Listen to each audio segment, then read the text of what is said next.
যে কেন আমার পূর্বপুরুষরা 1940 সালেই বুঝতে পেরেছিলেন যে ভারতের এই মানসিকতার উচ্চ বর্ণের লোকদের সাথে নিম্ন বর্ণের হিন্দুরা, বৈশ্যরা, নমশূদ্ররা, দলিত, অচ্ছুতরা, মুসলমানরা, খ্রিস্টানরা আসলে পাশাপাশি থাকতে পারবে না।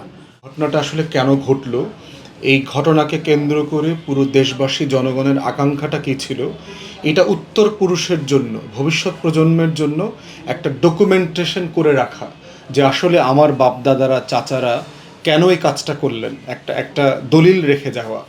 দেখেন যে 71-এর জেনারেশন অলমোস্ট সবাই মারা গেছেন। আমার বাবা মুক্তিযোদ্ধা ছিলেন, উনি চলে গেছেন, ওনাদের বন্ধুবান্ধবরা কেউ বেঁচে নাই। 8-10 বছর পরে আপনি কোনো মুক্তিযোদ্ধা জীবিত পাবেন না।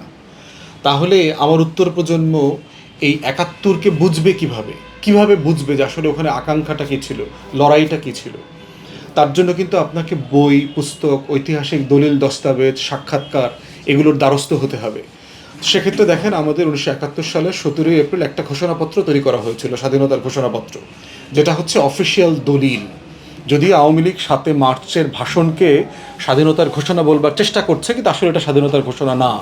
স্বাধীনতার অরিজিনাল ঘোষণাপত্র হচ্ছে 17 এপ্রিল আমাদের প্রবাসী সরকার পাঠ করেছে, যেটা মেহেরপুরের বৈদ্যনাথ তলায় মুজিবনগরে যেটা সরকার তৈরি করা হয়েছিল, গভর্নমেন্ট ইন এক্সাইল, তাজউদ্দিন আহমেদের নেতৃত্বে সৈয়দ নজরুল ইসলাম, প্রফেসর ইউসুফ আলী সাহেব এই ঘোষণাপত্রটা পাঠ করেছিলেন। আওয়ামী লীগের তখনকার নেতা ছিলেন ব্যারিস্টার আমিরুল ইসলাম, উনি এটা ড্রাফট করেছেন বলে দাবি করা হয়েছে। তো সেই ঘোষণাপত্র থেকে আমরা আসলে বুঝতে পারছি যে আমাদের মুক্তির লড়াইটা কেন করতে হয়েছিল। ঠিক একইভাবে যদি আপনি আরও পিছনে যান, লাহোর রেজলিউশনে যান, যেটা 1940 সালের 23শে মার্চ ঘোষণা করা হয়েছিল লাহোরে, মুসলিম লীগের অল ইন্ডিয়া মুসলিম লীগ কনফারেন্সে যেটা পাশ করা হয়েছিল, সেখানে বলা হয়েছিল যে কেন ভারতবর্ষের ভিতরে মুসলমানদের জন্য আলাদা স্বাধীন আবাসভূমি দরকার, কেন ভারতের এই হিন্দুত্ববাদী, ব্রাহ্মণ্যবাদী যে মানসিকতা আছে, এই মানসিকতার মধ্য দিয়ে মুসলমানরা তার স্বাভাবিক যে জীবন আচরণ, ধর্ম, সংস্কৃতি নিয়ে বেঁচে থাকতে পারবে না।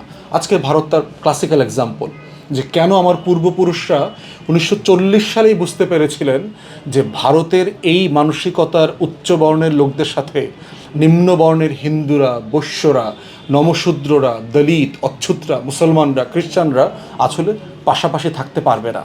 তাহলে ওই দলিলটাকে যদি আজকের ইতিহাসের সামনে আমি রাখি, আমি বুঝতে পারবো আমার আকাঙ্ক্ষাটা, আমার পূর্বপুরুষের স্বপ্নটা কোথায় ছিল। ঠিক একইভাবে যদি আপনি ইতিহাসে দেখেন, ফ্রেঞ্চ রেভলিউশন 1789 সালে ফরাসি বিপ্লব হয়েছে, ফরাসি বিপ্লবের ঘোষণাপত্র আছে আপনার, the rights of man, historic declaration আছে। আপনি যদি মেঘনা কার্টা দেখেন, সেই ত্রয়োদশ শতাব্দীতে 1258 সালে সম্ভবত, সেখানে বলে দেওয়া ছিল যে কেন রাজার কাছ থেকে ক্ষমতাকে কেড়ে নিয়ে জনগণের কাছে দিতে হবে, কেন চাইলেই সে আমাকে গুম খুন করতে পারে না, আমি ট্যাক্স না দিলে আমাকে তুলে নিয়ে যেতে পারে না, এই অধিকারের সনদ সেখানে বলা ছিল। আপনার আমেরিকার স্বাধীনতার ঘোষণাপত্র দেখেন, যে life, liberty and pursuit of happiness, জীবন, স্বাধীনতা, আনন্দ, আরামের ভিতরে বেঁচে থাকার যে অধিকার, সেটা সে ঘোষণাপত্রে বলা ছিল। তো ঠিক একইভাবে আমাদের এই জমিনের আজাদির লড়াইতে সবচেয়ে বড় উল্লেখযোগ্য ঘটনা গত 100 বছরের হচ্ছে 24 সালের ঘটনা। বদরুদ্দিন ওমর সাহেব তার সাক্ষাৎকারে বলেছেন যে তার দেখা যে 60-70 বছরের রাজনীতিতে উনি মনে করেন না যে এই ভূমিতে এত বড় ঘটনা এর আগে ঘটেছে, এত পরিমাণ মানুষের অংশগ্রহণে এত বড় একটা ঘটনা ঘটেছে, এবং এটা আমিও বিশ্বাস করি যেটা একটা বড় ঘটনা। তাহলে এই ঘটনাটা ধরেন আমরা বেঁচে আছি, এখন মিডিয়ার যুগ, গত বছরের ঘটনা আমাদের মেমোরিতে অনেক কিছু ফ্রেশ। আরও 2 বছর পেরিয়ে গেলে, আরও 5 বছর পেরিয়ে গেলে, আরও 10 বছর পরে, 100 বছর পরে কি হবে? তাহলে 24-এর বড় ঘটনাটাকে আপনি জাতির কাছে, উত্তর পুরুষের কাছে কিভাবে বাঁচিয়ে রাখবেন? তার বাঁচিয়ে রাখার পদ্ধতি হচ্ছে তার একটা হিস্টোরিক্যাল দলিল তৈরি করতে হবে, সনদ তৈরি করতে হবে, যে আমার 24-এর গণ অভ্যুত্থানের ফরমানটা কী ছিল, কেন কোটি কোটি মানুষ সেদিন রাস্তায় নেমে এসেছিল, কেন 1400 মানুষকে জীবন দিতে হয়েছে, কেন এই আন্দোলনটা সারা পৃথিবীকে নাড়িয়ে দিয়েছে।